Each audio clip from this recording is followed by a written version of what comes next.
Oke, waduh. Oke, ini saya secara singkat memberi penjelasan mengenai apa itu modul 2 ya. Jadi modul 2 ini sudah kelihatan ya screen-nya ya. Ini mengenai beberapa protokol. Itu ada ARP, DNS, DHCP, dan soket. Oke, kemarin Anda memakai software seperti virtualisasi VMware Ubuntu, kemudian software Wireshark dan TCP/DAM. Nah, ini masih dipakai. Dan juga koneksi internet menggunakan Tether di HP maupun di WiFi. Oke, yang pertama ini nanti Anda protokol ARP.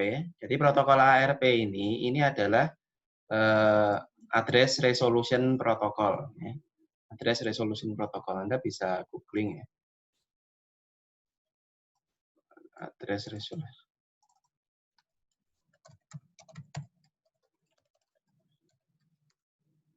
Oke, jadi address resolution protocol ini adalah ini saya masih pakai. Oke, maaf saya disconnect sebentar. Ini masih pakai data.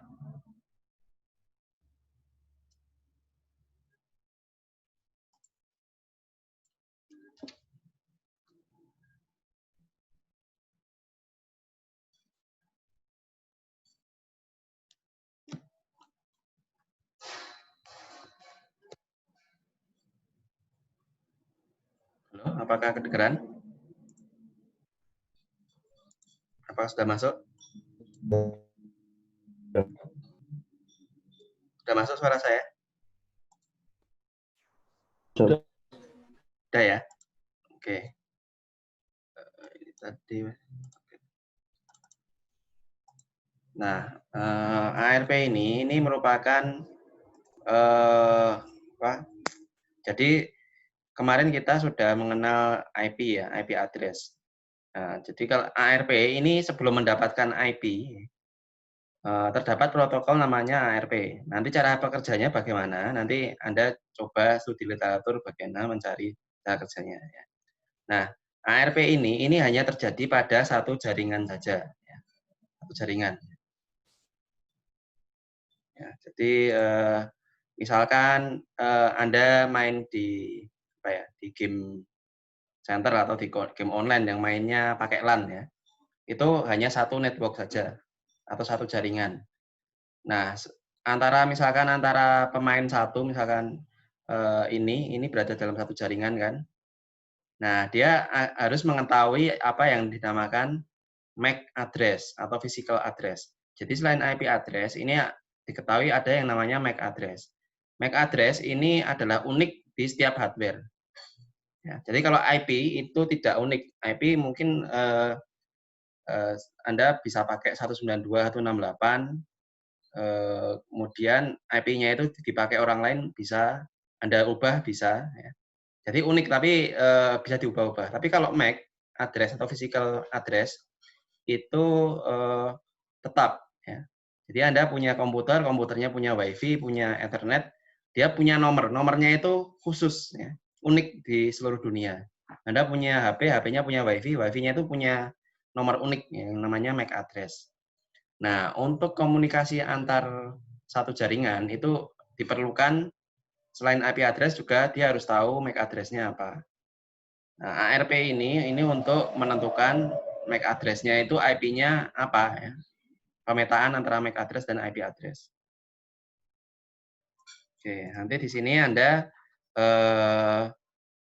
yang pertama Anda cari tahu MAC address-nya punya Windows apa ya.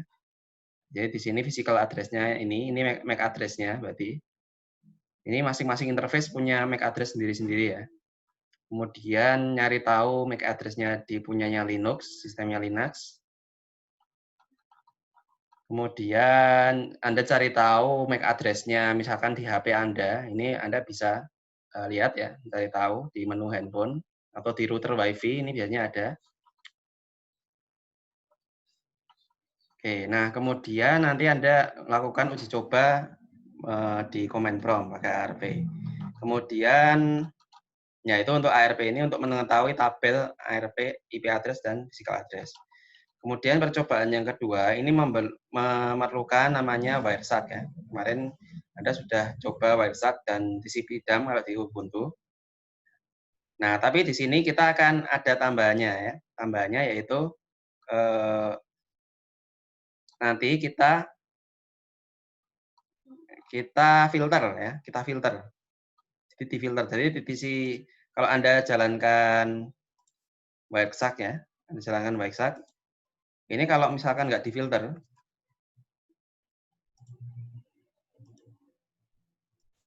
nah ini saya pakai Zoom, saya buka browser, saya buka apa namanya email, itu di sini ke catat semua ya.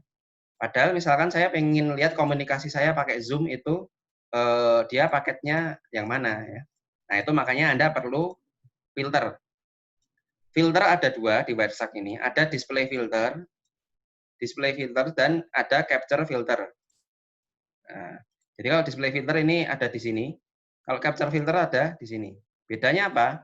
Display filter itu dia, jadi datanya itu dapat semua, kemudian display filter itu dipilih mana yang mana yang ingin ditampilkan atau ingin didisplay. Tapi kalau capture filter ini tidak semua data yang ditampilkan ya, atau direcord, tapi hanya beberapa parameter yang kita filter saja. Ya, jadi kalau secara size itu yang direcord, yang direkam oleh capture filter itu lebih kecil, Ya. Misalkan ini saya ingin akses salah satu situs ya, saya ingin tahu apa yang terjadi di sini. Nah ini dia cuma filternya ini dia akan nge-record paket data saat saya mengakses situs tersebut. Misalnya ini saya lagi mengakses ft.ons.acid. Oke, jadi ada dua ini ya, display filter dan capture filter. Oke, nah di sini nanti akan ada sintak-sintaknya untuk menambahkan filter seperti apa. Oke, kemudian yang selanjutnya yaitu DHCP ya, atau Dynamic Host Control Protocol. Ini mungkin Anda sering pakai ya. Jadi ini untuk mendapatkan IP secara otomatis. Ya. Nah ini bagaimana ini cara kerjanya nanti coba Anda cari tahu. Di sini ada eksperimen untuk menangkap paket data DHCP apa saja. Kemudian yang selanjutnya yaitu adalah domain name system. Nah, jadi kalau Anda akses situs seperti UNS ACID, itu sebenarnya dia ngarah ke sebuah IP ya.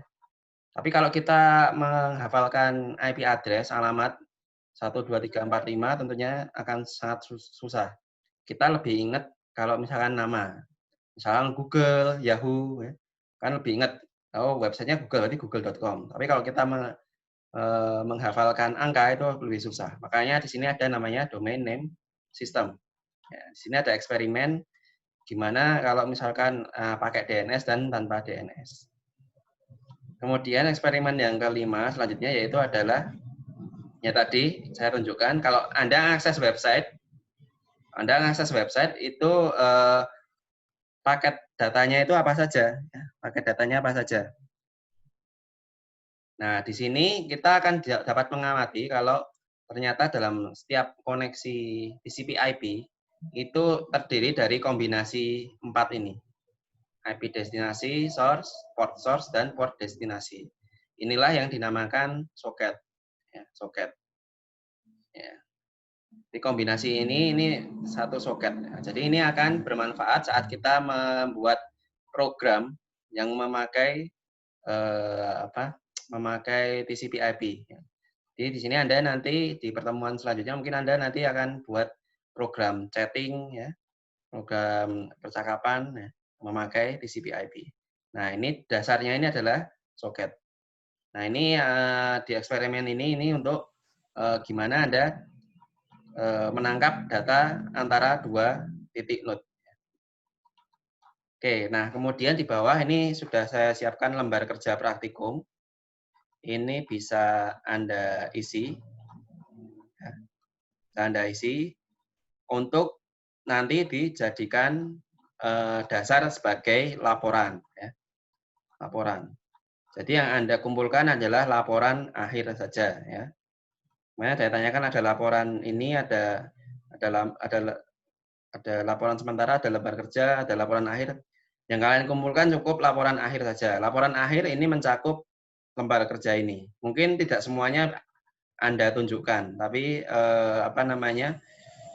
cukup mungkin kesimpulan dan beberapa hasil-hasil yang penting. Oke, untuk perkuliahan ini, nah ini modulnya sudah saya upload kembali. Laporan paling lambat 21 September 2359 ya, jadi Senin ya, Senin. Oke, nanti kalau ada kuis saya umumkan sebelumnya. Kemudian link pengumpulan laporan sama seperti kemarin ya. Cuma ini saya ubah ya. Saya ubah di sini modulnya modul 2. Modul 2. Kemudian oke itu saja. Nah, nanti laporannya ini akan diperiksa oleh asisten ya. Dan saya nanti kelihatan dia mengumpulkannya jam berapa, terlambat atau enggak.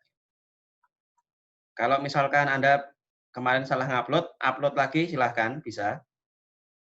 Jadi kemarin misalkan laporannya kurang, Anda upload lagi. Tapi asalkan sebelum batas waktu ini. Ya.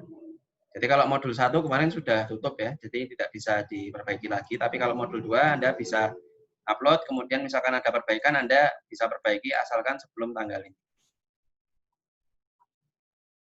Oke, mungkin itu aja. Ada pertanyaan?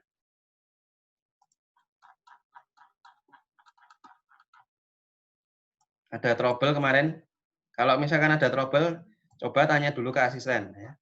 Nanti asisten akan tanya ke saya. Mungkin kalau misalkan nggak bisa nggak bisa diatasi asisten.